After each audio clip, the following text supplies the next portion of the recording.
ni game turi bubazanye ibibazo bimwe byo muri Bibiliya. Araza kuza kunywa turahuri urayanywa yanywa.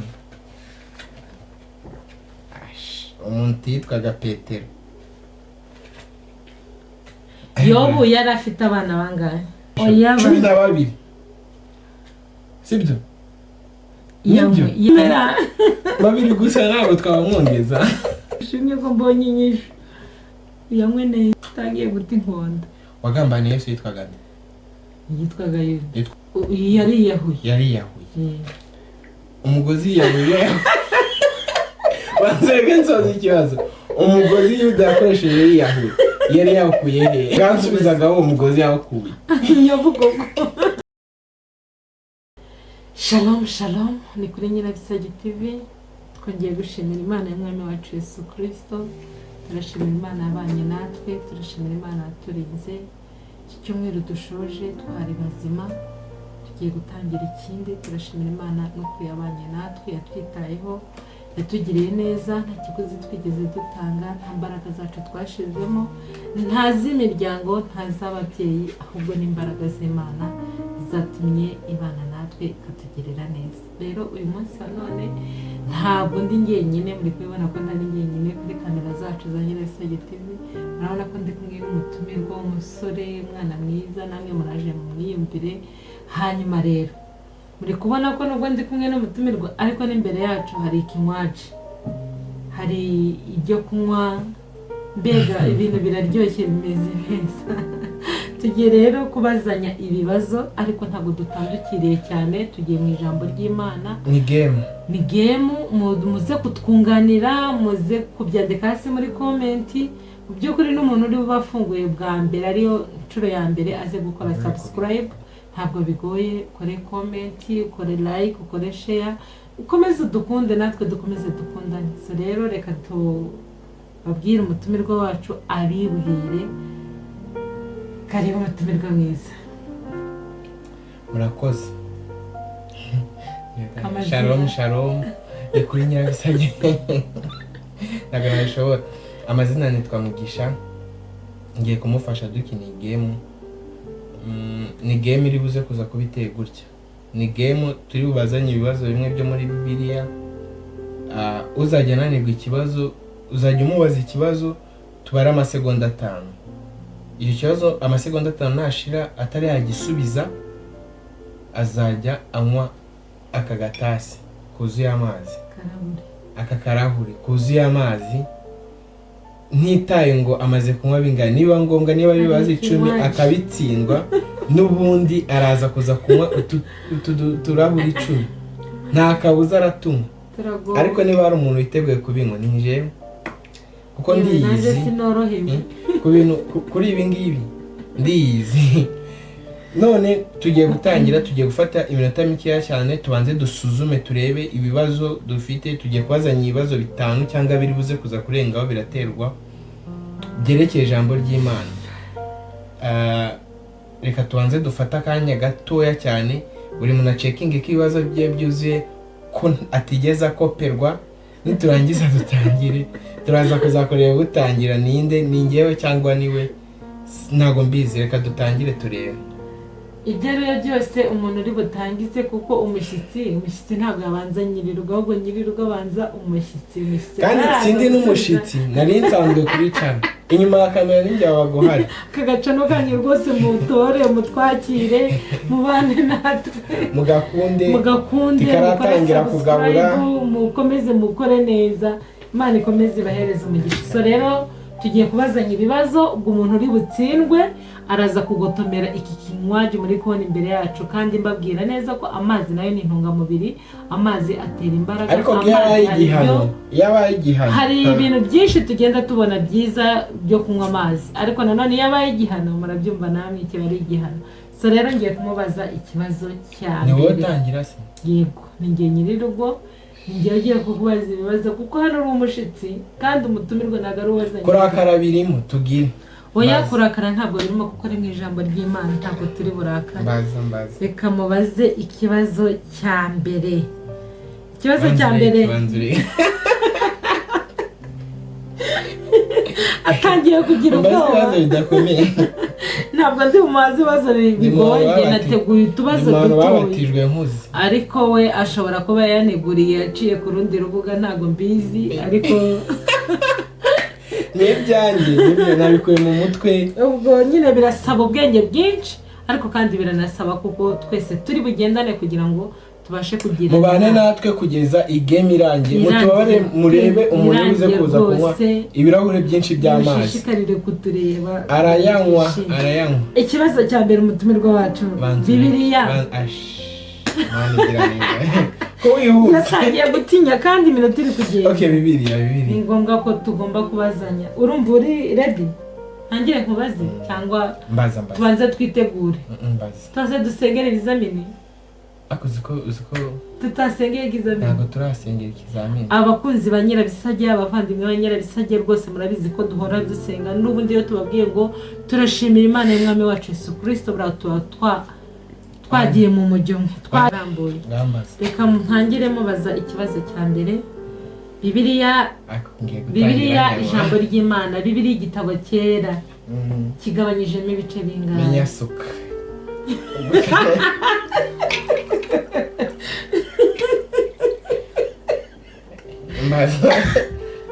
Bibiliya ijambo ry'Imana, Bibiliya yera igabanyijemo ibice bingahe?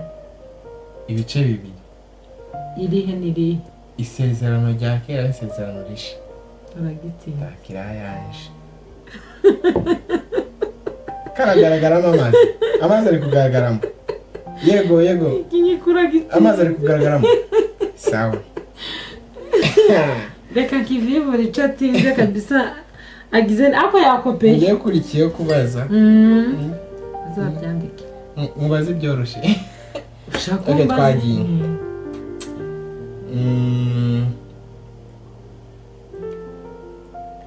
Okay. Ninde muntu watangiye kuvuga ubutumwa bwiza ku munsi wa Pentecote? Ninde wabivuze bwa mbere? Wabitangiye nyine akabivuga kuri uwo munsi, ku munsi wa mbere. Umuntu wabitangiye ninde? Ninde watangiye kuvuga ubutumwa bwiza ku munsi witiriwe nyine uwo munsi wa Pentecote? Ni intumwa za Yesu Kristo. Mbwiramo umwe ko ntago ari zose zavugiye. Pawulo yararimo. Urayanywa. Fatira Bibiliya usome mu byakozwe n'intumwa 2:14. Urayanywa. Avuga gute se wase? Urayanywa. Oya so. Tazi no koshaka. Oya ngiye Bibiliya. Kuramburanya. Je ko ndakubaza ni wowe soma. Icyo nzi cyo nuko atazi no gushaka ibitabo byanditse. Bazizagukira neza iravuga. Wambwiye ngo nimvuge neza. Nakubwiye none uwo wabitangije. Kuko nibyo bose bari bahari. Byarabite ariko sibo bavugiye rimwe. Watsinzwe yamwe. Umuntu yitwaga Petero. Kurayumva gute? Arabishe. Atundi nkatutatu turaje. Baza. Ikibazo cya kabiri murumva ko ngende kumubaza utubazo tworoshe. We akajya kumbaza ibibazo bigoye kandi bikomeye. Ayewe ko atangiye kunjya. Ko birakora. Ko ndayasuka mbere ntaba ari ngiye yanywa.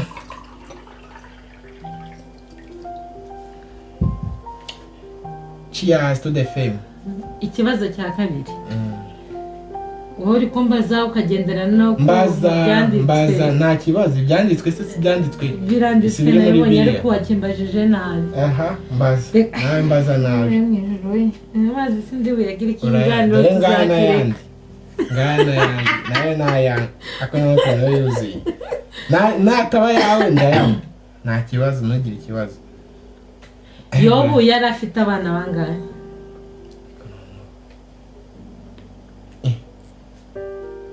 Yobu yari afite abana bangahe?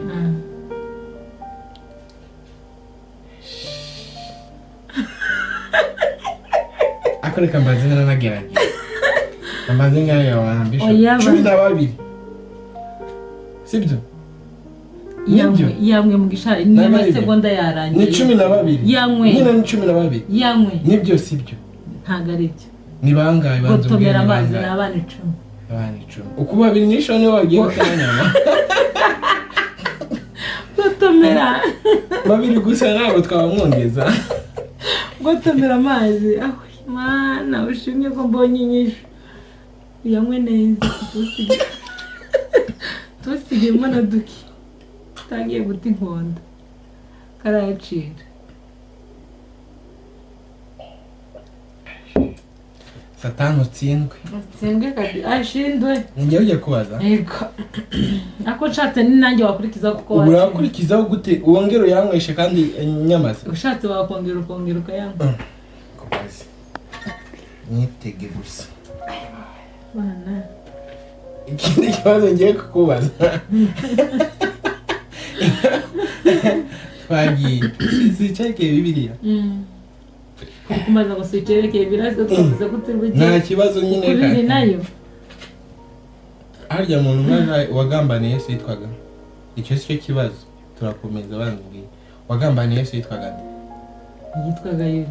Yuda urugendo rwe rw'ubuzima rwasoje bigenze gute yari yahuye umugozi yahuye banzege nsoza ikibazo umugozi Yuda yakoresheje yari yakuye he ibibazo ari kumbaza ntabwo byanditse muri Bibiliya ahubwo ubwo wanakisha wafeyirinze ndakubaza wafeyirinze ntumbajije se singushubije wafeyirinze ahubwo reka nsubizaga uwo mugozi yakuye yavuga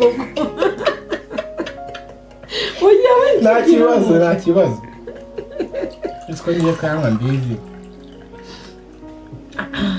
ni cyakangaye tugeze cya gatatu aruzuye cyane utaza kumeneka oya nta kibazo ndayanywa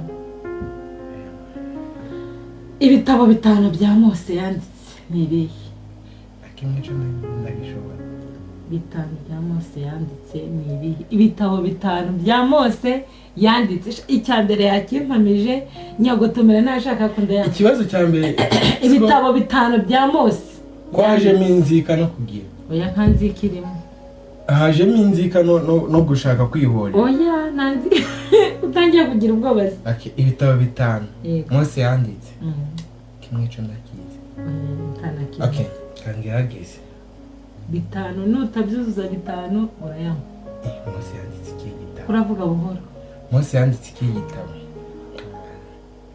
Mose inkoni hejuru y'amazi oya ndacyari gutekereza amasegonda yari kuba yarangiye ntabwo wigeze uyabara ibyo yagiye akora biraza gutuma amenya ibitabo agiye yandika oya mugisha uri kwica amasegonda okay nta kibazo birananiye reka nyagire kereda y'amazi ndaza kuyanywa oya gotomera reka nyagire gotomera mugisha gotomera amazi gotomera mani wikina dushiremo spadipe oya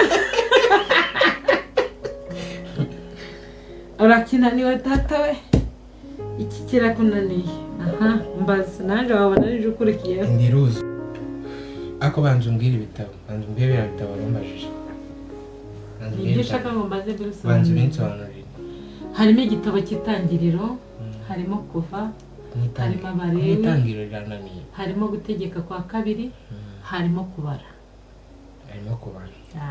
ubu nabyo byananiye it's okay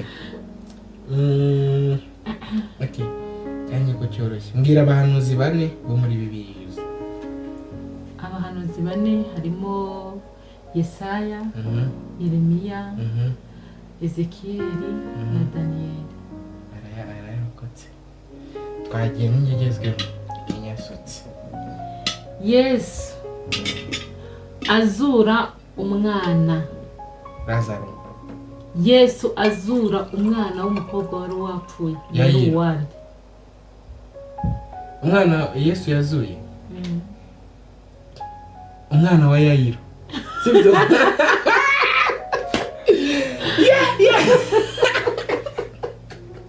ariko urakora nasoma ariko n'indirimbo ibyo byose hari umugabo umwe ngo yagiye kubwiriza ngo aravuga ngo Pawulo Sawuli ariko kugira ngo agendere mu ndirimbo mu ndenganyirizi ki Sawuli ubwo ubwo Mugisha rero nawe kugira ngo ansubize umwana w'umukobwa Yesu yazuye ngo ni uwande ni uwa Yayira niyo mpamvu ahise akamenya nuko zidirimo ngiye ugiye kubaza yego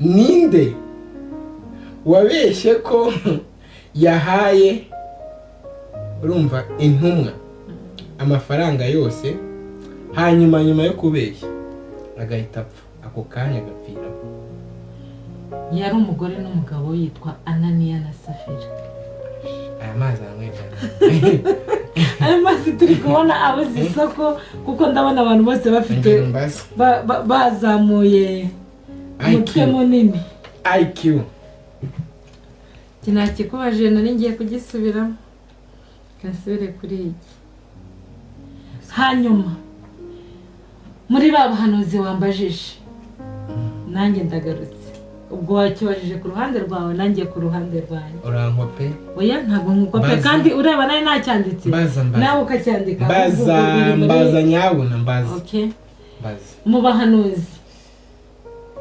Yesayi ari mu bahanuzi bakuru cyangwa ari mu bahanuzi bato muri Bibiliya of course yes ako ni akabazo koroshe akabazo na mutoni nawe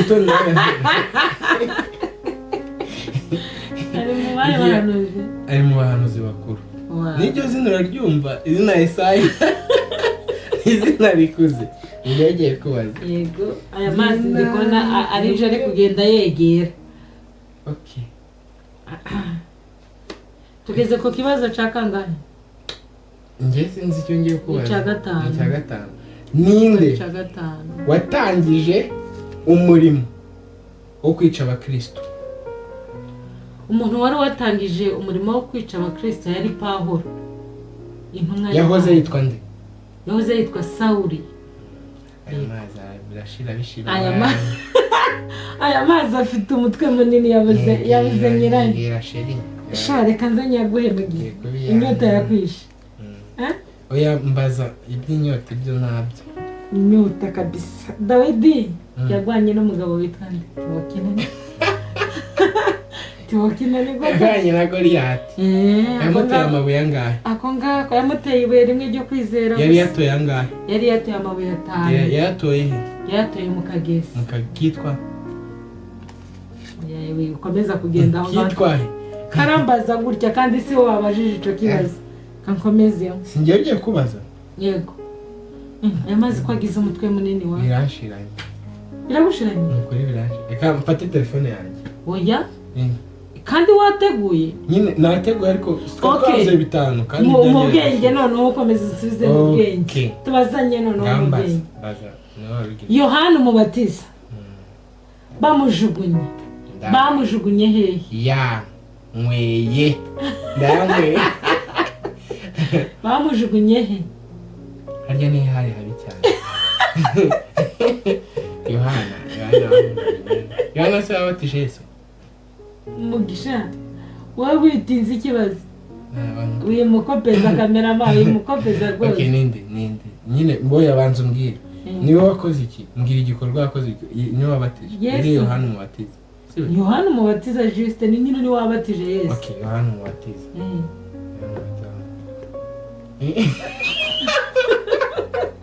kameramani ari kumukopeza aranambesha akomeje gute muri ya karongi wabo Yohana umubatiza araza kuvuga muri Nyabarongo okay mubwira aho bamujugunye byakunaniye ntago kamanzi ngerageza ndise abantu bacu muri kudukurikirana mu birebe neza muze kureba umuntu uri kubigenderamo ariko aya mazi amaze kunywa ibikombe 2 iki naco nashaka kimwe bon appétit cyane kigotomeresha tataga ndi ubyanganira watsinzwe Yohana umubatiza ahantu bamujugunye ahantu yitwa ku kigo cy'Ipatimo kugira ngo yicwe n'imbeho ubu nacyo kiranana kandi nukuri kandi mwari muvuze ngo ni muri Nyabarongo ngo ni Karongi nuriya waruncuti aha ngiye kubaza yego nevamo asaki yabitse Petero agiye kwakana Yesu yari yo kwandi ntabwo Bibiliya ntago ivuga ari yo kwandi bari bicaye mu rugo rwo kwandi ukoresha analize zawe uzubona ariyo kwanda ntabwo nanariza kuko bibiliya ntabwo Nawe uzi ibibazo turi kubazanya ntabwo turi kubaza ngo twanarize turi kuvuga ibyanditswe byera uranywa yayo nayo irakunaniye ukwibahira sake yariyo reka mbe nsuka yandi ndabona ikibazo ngiye kukubaza nacyo kiri butume yagotomera shana nayuzuze neza cyane kuvamo nani yeko ntegura sha ndayujuje pe kanze nkubaza kandi akarana ningiye kukubaza ariko mbonye ndabona tuno tubazo twose tworoshe harya mugi uzi inshuti za Yobu urazizi inshuti za Yobu hari amakuru y'izo nshuti wawe uzi akono bangendereye gusa okay nta kibazo ntabwo mbazi ngaye banyigisha ndayamweye naye kubabarire kubaza ikindi cyangwa yagotomere yakimbaza mbazi yagotomere papa banzi bazi ikindi yagotomere watsinzwe wambaje ikindi oya ntampuhwe tugirira impuhwe kandi uzigirira isi yose yamweye mana urucira mu kasoro gatwara nyoko pe ukuntu yari yayavomye bashiti banjye yari yayazanye menshi ngo ningire buyanywe ariko Imana igira neza ngaho mbaza kandi kabazo kamwe hanyuma dusoze tujye muri ntuzi ninde bashyize mu gihome kubera gusenga Imana nyuma akaza kubohorwa na marayika ni Paulo na Sila ariko kamese ukutundi mana maritiro abiri yose arashize kadeke kuzuriza do mwe mureba abavandi do ijyagira arangiye abantu batazabasoma Bibiliya abantu rwose namwe kubashishikariza mujye mugira umwete wo gusoma Bibiliya mugira umwete wo gutoza no gutozwa kumenya ijambo ry'Imana ngiye kumaza akabazo koroshye cyane kugira ngo turebe nakubajije abana ba Yobu ikintu kirokoka nakubajije abana ba Yobu ntabwo ariko ugeze ubambwira by the way nakubwiye ko yari afite abana 10 ariko se yari afite abakobwa bangahe yari afite abahungu bangahe nacyo ni ikibazo kingenewe kuri kumbaza na B ikibazo kimwe ukakibaza nyine nakubwiye ngo nakubajije bwa mbere abo bana ikibazo kitari cyo kuri Yobu se nkikubaza ikindi kitari cyo kuri Yobu ninde muri Bibiliya bogosha umusatsi Kamanda mvuga mwogoshe nako wabinanirwa ibyo ngibyo wambaje Delila yogoshe Samusoni amwogoshesheje iki kiri muri Bibiliya cyane ngiye kuvuga ngo mukasi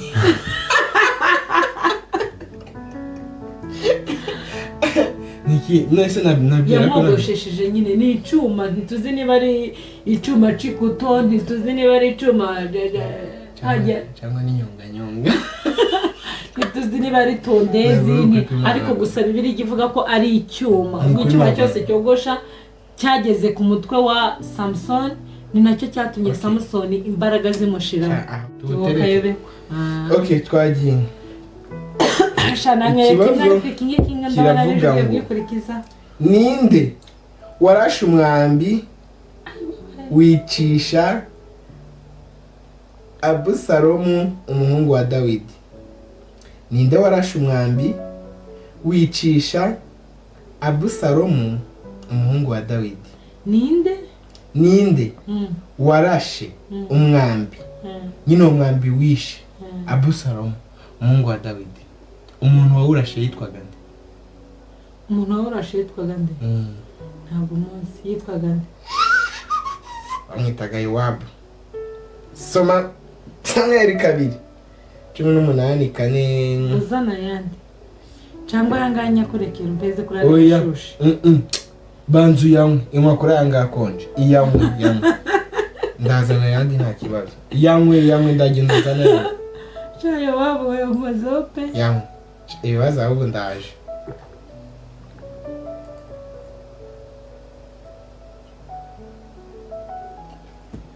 Zani sesemeje. Ibitegura n'ikindi. Shiremo make. Shiremo make. Make yase yiki. Ndayamuri no kunama bikaba.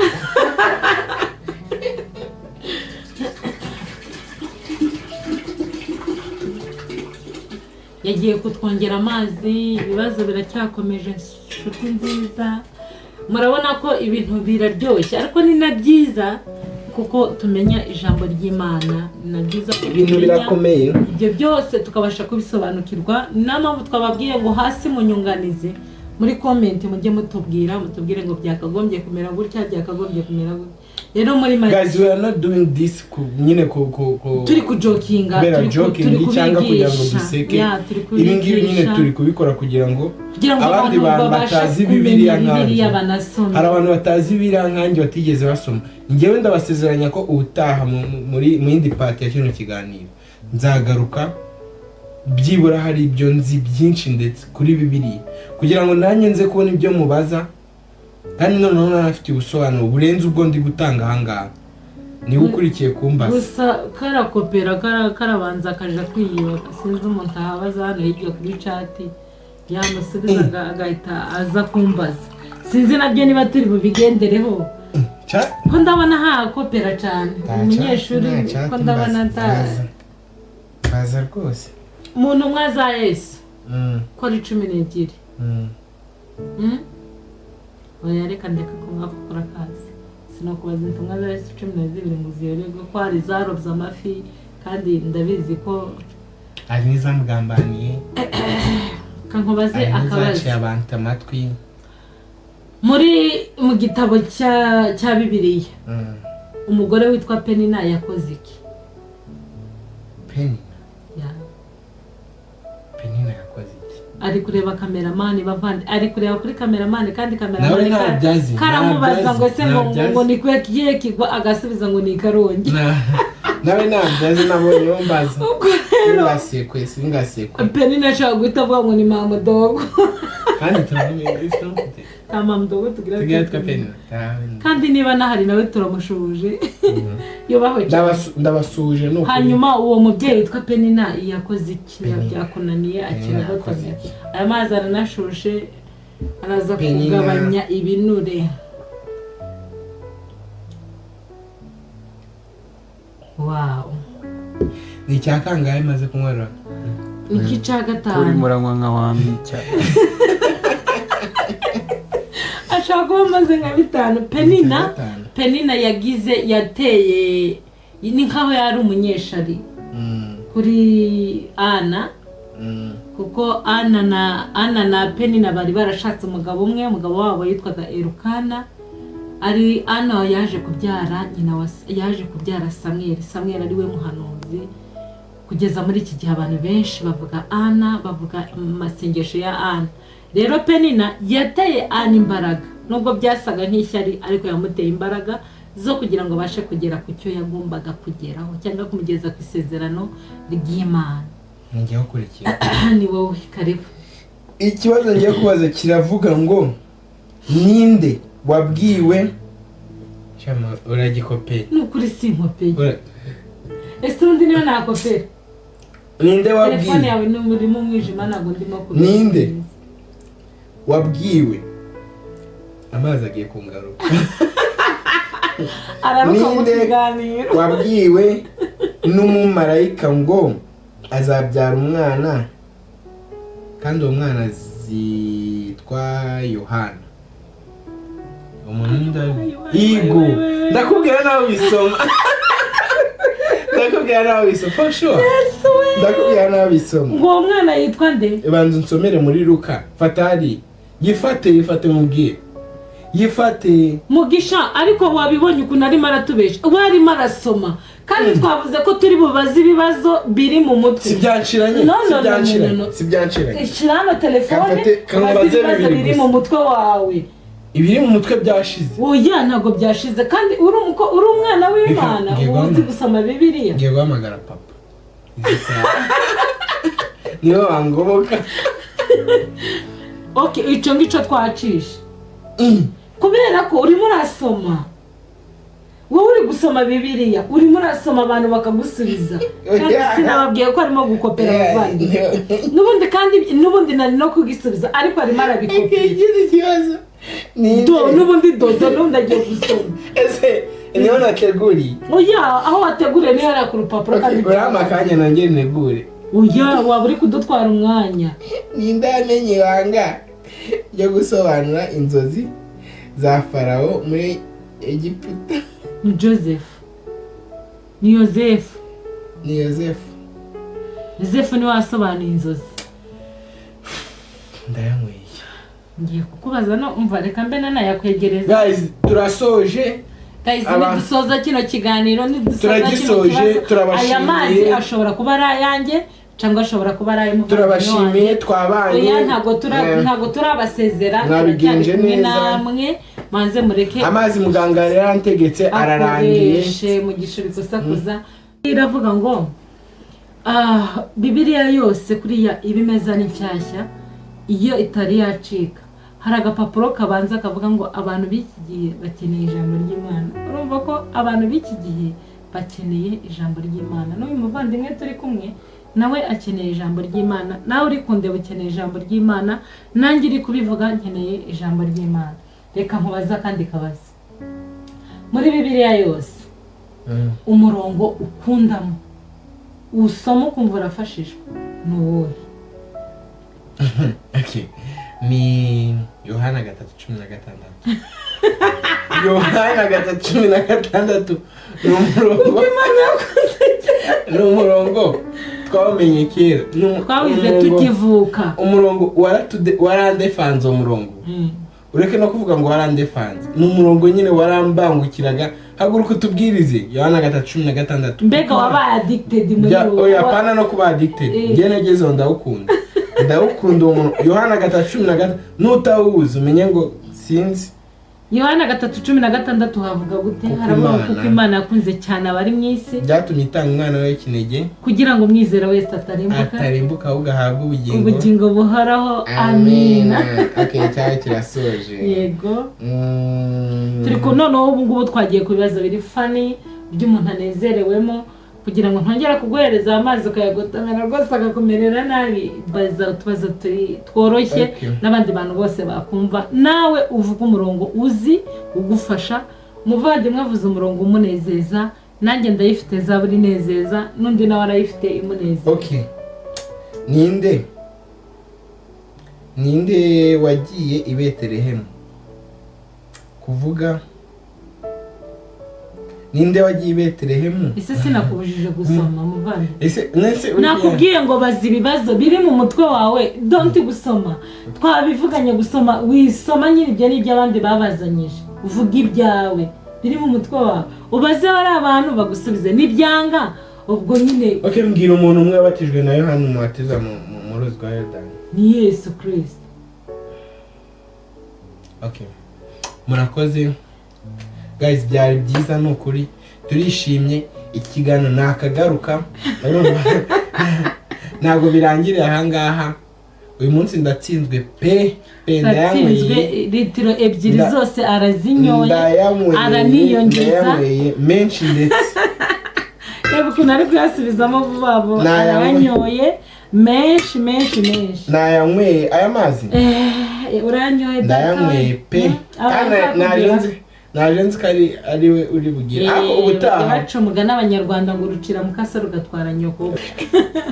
Ubwo rero yararunciriye kuko nababwiye ngo hari ahantu yararimo kubaza akabona ibisubizo bikomeye ariko yasanze Imana iri muri twebwe. Ndatsinzwe ubutaha tuzakora kino kiganiro. Ubwo rero abakunzi ba Nyirabisage abari ku ruhande rwanjye abatsinze twishimane nawe, abatsinzwe nabo namwe mukomeze mubabare, ariko icyangombwa ni ijambo ry'Imana. Tugomba kumenya ijambo ry'Imana, tugomba kuzajya dusoma uko dushoboye ijambo ry'Imana.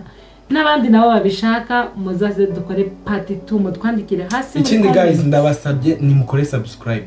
ni ukuri mukore subscribe muturebera ibiganiro kuva ku kiganiro cya mbere cyagezeho nicyo tugezeho ni mubirebe mudukore subscribe uzutere comment. Ndashimira mwese mwadukurikiranye, ndashimira umutumirwa wanjye agize neza cyane, ndagushimiye, ndashimira inshuti zanjye, ndashimira abavandimwe, mukomeze mukore by'umwihariko ndashimira cameraman nubwo yanshutse mutubabarire rwose ntago hariya ninde warumbaje ngo bagiye gutaha ku kirwa Chipati. Nari mubajije ngo ninde bagiye kujugunya ku kirwa, arambwira ngo bamujugunye Karongi. Oya wambajije ngo ninde Yohana Umubatiza bagiye kumujugunya he? Bagiye kumujugunya he? Ariko si njyewe, ni cameraman yabivuze mbisubiramo. Yavuze ngo bagiye kumujugunya Karongi. Okay, it's okay guys. Byari byiza ndishimye nubwo birangira njye umwe amazi menshi, ariko iki kiganiro nakagaruka ngiye kumutegurira nubwo n'abaticaye agiye kuntegurira, ariko hope ko ubutaha azanywa amazi kandi akanywa menshi kuruta yo namweye. Ntabwo tuzahora dukoresha amazi gusa, tuzareba n'ibindi bishobora kuba challenges kuri we, ibyo nzi bishobora kumugora nibyo nzakoresha kugira ngo bimumotive, bimutere imbaraga zo kugira ngo asome Bibiliya banje babizi. Ubwo icyo yamaze kuvuga namaze kucyumva, naje mba abakunzi banje, naje uyu nawe ababera umukunzi kandi ndabizi neza. Inshuti zanjye rero ikiganiro cyari kiryoshye, ikiganiro cyari kimeze neza. Ndashimira ababyeyi, ndashimira inshuti kandi ndabizi neza kuko hari ababyeyi badukurikirana. Ndashimira inshuti zanjye n'ubu ngubu ndabizi ko hari abankurikirana, ariko ubutaha noneho tuzakora live. Ndabizi ko tuzakora live tugahamagara n'abantu mu kiganiro kugira ngo babashe kunezeranwa natwe. Rero uyu munsi twabashimiraga mwabanye natwe neza muri kino kiganiro. Imana ikomeze ibiteho, ariko nababwiraga nanone ijambo ry'Imana riravuga ngo kubaha Uwiteka nibwo bwenge kandi kuva mu byaha niko kujijuka. Icyo ni igitabo cya Yobu ibice 28 ku murongo wa 28. Kuva mu byaha gusa niko kujijuka, kwemera tukareka ibingibi byahahise, tukemera ko Yesu Kristo akomeza kutubera umukiza w'ubugingo, hanyuma ibindi byose tukarekana nabyo tugakomeza tukizera. Rero abarushe, abaremererewe, abafite intambara, abari mu bibazo bitandukanye, abarushe n'abaremererewe, musange Yesu niwe karuhura. Ibindi byose ni ubusa, ibindi byose ni zero. Ciao ciao, tuzagaruka.